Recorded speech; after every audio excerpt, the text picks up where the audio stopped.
Hello everyone, welcome back to another video with Crazy Commerce. So today we'll be learning another IGCSE economics topic, which is government macroeconomic aims. So let's have a look at the IGCSE requirements for this topic. So this is the macroeconomic IGCSE requirement for this topic. So we'll be learning the macroeconomic aims of government, the possible conflicts between macroeconomic aims. So these are the 5 main macroeconomic aims of the government.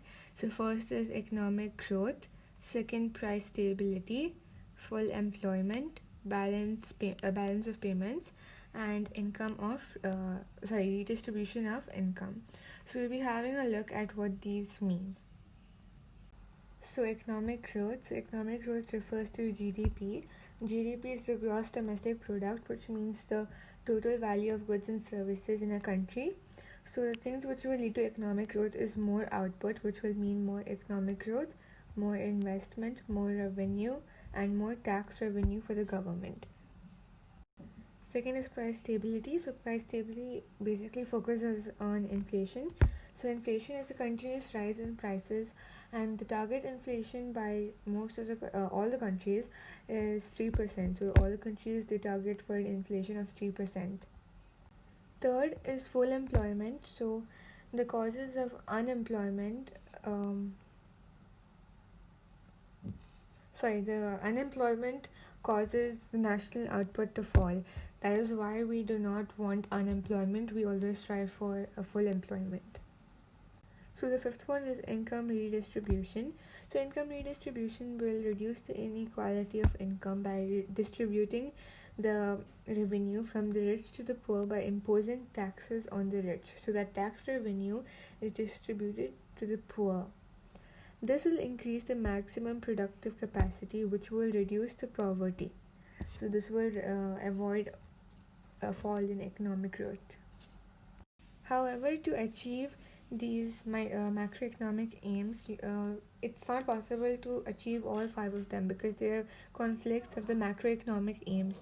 So full employment versus price stability. So the low rates of unemployment will boost incomes of the workers, which will mean that there will be higher demand and consumption in an economy. So when there's higher demand and consumption in an economy, the firms will raise the prices, and that will lead to inflation. So economic growth and full employment versus balance of payment stability. So here the income rises when there is an economic growth, and then and low unemployment. So when this rises, the people will import more foreign goods. They want to they want to use more foreign goods than the domestic goods. So they'll be using less domestic goods, which means the local products. So that way there will be more rise in imports than the exports. So trade deficit will be caused because trade deficit is rise in imports than exports. After this, there will be a rise in the balance of payments. I'm sorry I did not explain the fourth macroeconomic aim, which is balance of payments. So balance of payments is when the economies export and import, and they make big investments in other countries. So after they do this, they try to balance this. So this is known as balance of payments. And the third conflict is that economic growth versus full employment.